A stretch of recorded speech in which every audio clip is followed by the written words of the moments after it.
ఆంధ్ర ఊటీగా పేరున్న అరకు రాజకీయాలు ఈసారి ఆసక్తికరంగా మారాయి. అల్లూరు జిల్లాలో టూరిజం స్పాట్గా అరకు ఫేమస్. ఆంధ్ర ఒడిశా బార్డర్లో ఈ సెగ్మెంట్ ఉంది. ఒడిశాలోని కోరాపుట్ జిల్లాతో సరిహద్దులు పంచుకుంటోంది. నియోజకవర్గాల పునర్విభజనలో భాగంగా 2008లో అరకు సెగ్మెంట్ని ఏర్పాటు చేశారు. 2011 జనాభా లెక్కల ప్రకారం ఇక్కడ 94% మంది ఎస్టీ జనాభానే ఉంటుంది. అరకు సెగ్మెంట్కు ఈసారి ఎంపీ గొడ్డేటి మాధవిని వైసీపీ ఇన్ఛార్జిగా నియమించడంతో టిక్కెట్ దాదాపు కన్ఫర్మ్ అయినట్లే. ప్రస్తుతం వైసీపీ సిట్టింగ్ ఎమ్మెల్యేగా చెట్టి ఫల్గుణ ఉన్నారు. మరోవైపు గత ఎన్నికల్లో ఇండిపెండెంట్గా పోటీ చేసిన దొన్నుదొర సియారి టీడీపీ అభ్యర్థిగా బరిలో దిగడం ఖాయమైంది. అరకు కదలిరా సభలో చంద్రబాబు దొన్నుదొర పేరును అధికారికంగా ప్రకటించేశారు. మరి వచ్చే ఎన్నికల్లో అరకు ఓటర్ నాడి ఎలా ఉండనుంది? మారిన సమీకరణాలు ఏ పార్టీకి ప్లస్ కానున్నాయి? Big TV detailed exclusive survey రిపోర్టులో ఏం తెలిందో చూద్దాం. అంతకంటే ముందు 2019 ఎన్నికల ఫలితాలను ఓసారి పరిశీలిద్దాం. 2019 ఎన్నికల్లో చెట్టి ఫల్గుణ వర్సెస్ దొన్నుదొర సియారి వీళ్ళిద్దరి మధ్యనే ప్రధానంగా పోటీ జరిగింది. ఆ ఎన్నికల్లో వైసీపీకి 34%, టీడీపీకి కేవలం 13%, ఇండిపెండెంట్కి 18%, ఇతరులకు 35% ఓట్లు పోలయ్యాయి. అంటే 2019 ఏపీ అసెంబ్లీ ఎన్నికల్లో అరకు నియోజకవర్గంలో వైసీపీ నుంచి చెట్టి ఫల్గుణ పోటీ చేశారు. సమీప ప్రత్యర్థి అయిన టీడీపీ ఏమాత్రం పోటీ ఇవ్వలేకపోయింది. కేవలం 13% ఓట్లతోనే సరిపెట్టుకున్నారు. అటు మొదటి నుంచి వైసీపీలో ఉండి యాక్టివ్గా పనిచేసిన దొన్నుదొర సియారికి 2014, 2019లో ఆ పార్టీ టిక్కెట్ దక్కలేదు. దీంతో ఆయన 2019లో ఇండిపెండెంట్గా పోటీ చేశారు. టీడీపీని దాటేసి 18% ఓట్లతో రెండో స్థానంలో నిలిచారు. ఆ తర్వాత టీడీపీలో జాయిన్ అయ్యారు. టీడీపీ ఎస్టీ సెల్ అధ్యక్షుడిగా కొనసాగుతున్నారు. అరకు టీడీపీ నియోజకవర్గ ఇన్ఛార్జిగా బాధ్యతల్లో కొనసాగుతున్నారు. మరి వచ్చే ఎన్నికల్లో పార్టీలు, అభ్యర్థుల ప్రభావం అరకు నియోజకవర్గంలో ఎలా ఉంది?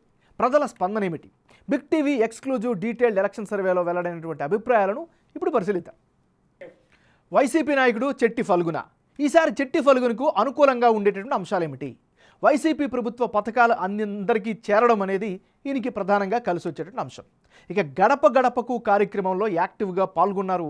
ఇది కూడా రాజకీయంగా కలిసి వచ్చేటువంటి అంశం. ఇక వైఎస్ఆర్ కాంగ్రెస్ పార్టీ వేవ్ కూడా ఆయనకి కలిసి వచ్చే అవకాశం కనిపిస్తోంది. ఇది ఈయనకి సంబంధించినటువంటి ప్లస్లు.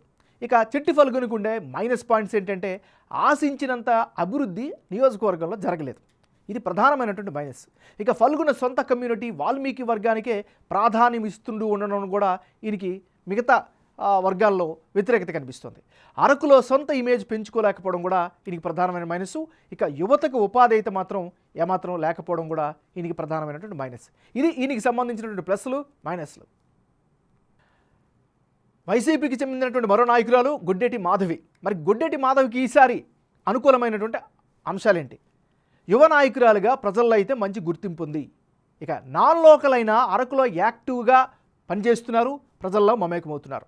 ముఖ్యంగా ప్రజల్లోకి ప్రతి విషయంలో చొచ్చుకు వెళ్ళే తత్వం ఈమెకి కలిసి వచ్చేటువంటి ఫ్యాక్టర్.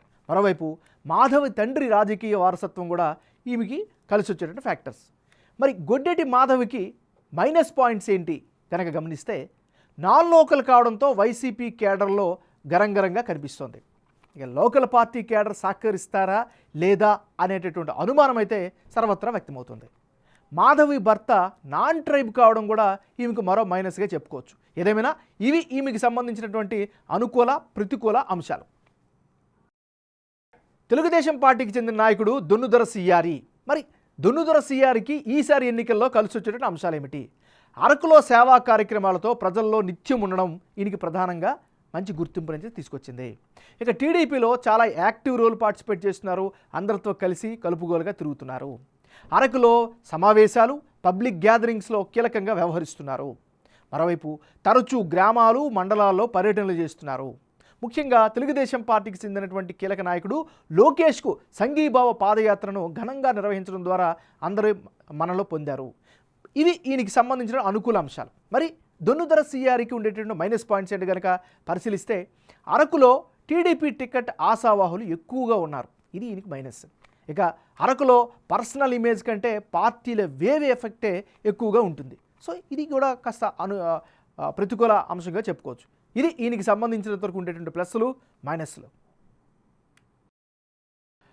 అరకు నియోజకవర్గంలో కులాల వారీగా ఈక్వేషన్స్ ఎలా ఉన్నాయి? పరిశీలిస్తే ఈ నియోజకవర్గంలో కొండదర కమ్యూనిటీ ఎక్కువ మంది 36% మంది నివసిస్తున్నారు. భగతలు 22%, వాల్మీకి కమ్యూనిటీ 17%, కుటియా కులస్తులు 8% ఉంటే పీవీటీజీ 10% మంది నివసిస్తున్నారు. అంటే అభ్యర్థులు పార్టీల వారీగా అరకులో వివిధ సామాజిక వర్గాల అభిప్రాయం ఎలా ఉంది, బిగ్ టీవీ సర్వేలో వాళ్ళు చెప్పిన అభిప్రాయాలను ఎలా ఉన్నాయో కూడా ఒకసారి చూద్దాం. అరకు నియోజకవర్గంలో కొండదొర సామాజిక వర్గం 36%తో డామినెంట్గా కనిపిస్తోంది. ఈ సామాజిక వర్గ ప్రజలు 45% మంది వైసీపీకి, 50% తెలుగుదేశానికి, 5% ఇతరులకు మద్దతు ఇస్తామని చెబుతున్నారు. అలాగే భగత సామాజిక వర్గం ప్రజల్లో 60% వైసీపీకి, 30% టీడీపీకి, 10% ఇతరులకు సపోర్ట్ ఇస్తామని సర్వేలో తమ అభిప్రాయంగా తెలియజేస్తున్నారు. అటు కీలకమైన వాల్మీకి కమ్యూనిటీలో కూడా 60% జగన్ పార్టీకి జై కొడుతుంటే 25% టీడీపీకి, మరో 15% ఇతరులకు సపోర్టుగా ఉంటామని చెబుతున్నారు. ఇక కొటియా సామాజిక వర్గానికి చెందిన వారిలో కొందరు వైసీపీకి, ఇంకొందరు సిపిఎంకు మద్దతు పలుకుతున్నారు. ఇక ఇతర బలహీన గిరిజన సమూహాలకు చెందిన వారిలో 60% వైసీపీకి, 30% తెలుగుదేశానికి, 10% ఇతరులకు మద్దతు పలుకుతున్నట్లుగా సర్వే ద్వారా తెలుస్తోంది. రానున్న ఎన్నికల్లో ఎవరెవరు బరిలో ఉంటే ఫలితాలు ఏ విధంగా వచ్చే అవకాశం ఉందో ఈ నియోజకవర్గంలో పరిశీలిద్దాం. ముందుగా గొడ్డేటి మాధవి వర్సెస్ దొన్నుదర సిఆరి, వీళ్ళిద్దరి మధ్య గనక పోటీ జరిగితే ఆ పక్షంలో వైసీపీకి 45%, తెలుగుదేశానికి 37%, ఇతరులకు 18% ఓట్లు దక్కే అవకాశాలు కనిపిస్తున్నాయి. అంటే ఇప్పటికిప్పుడు ఎన్నికలు జరిగితే అరకు అసెంబ్లీ నియోజకవర్గంలో వైఎస్ఆర్ కాంగ్రెస్ పార్టీ గెలిచే అవకాశాలే ఎక్కువగా కనిపిస్తున్నాయి. వైఎస్ఆర్ కాంగ్రెస్ ఇన్ఛార్జిగా ఉన్న గుడ్డేటి మాధవి బరిలో దిగితే 45% ఓటు షేర్ సాధించే అవకాశాలు ఉన్నట్లుగా బిగ్ టీవీ సర్వే రిపోర్ట్లో తేలింది. అదే సమయంలో టీడీపీ నుంచి దొన్నుదర సిఆరి 37% ఓటు షేర్ సాధించి పెడతారన్నది ప్రజల అభిప్రాయంగా తెలుస్తోంది.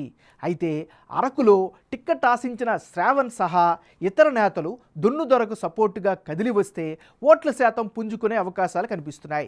మరి అరకులో నేతల మధ్య సయోధ్యను కుదర్చడంపైనే టీడీపీ విజయావకాశాలు ఆధారపడి ఉన్నాయన్నది తాజా సమీకరణాలను బట్టి, జనం అభిప్రాయాలను బట్టి అర్థమవుతోంది. ఇతరులకు 18% ఓట్లు వచ్చే అవకాశాలున్నాయి.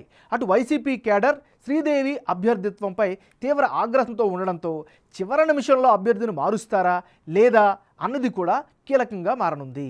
అటు వైసీపీ కేడర్ మాధవి అభ్యర్థిత్వంపై తీవ్ర ఆగ్రహంతో ఉండడంతో చివరి నిమిషంలో అభ్యర్థిని మారుస్తారా లేదా అన్నది కూడా కీలకంగా మారనుంది.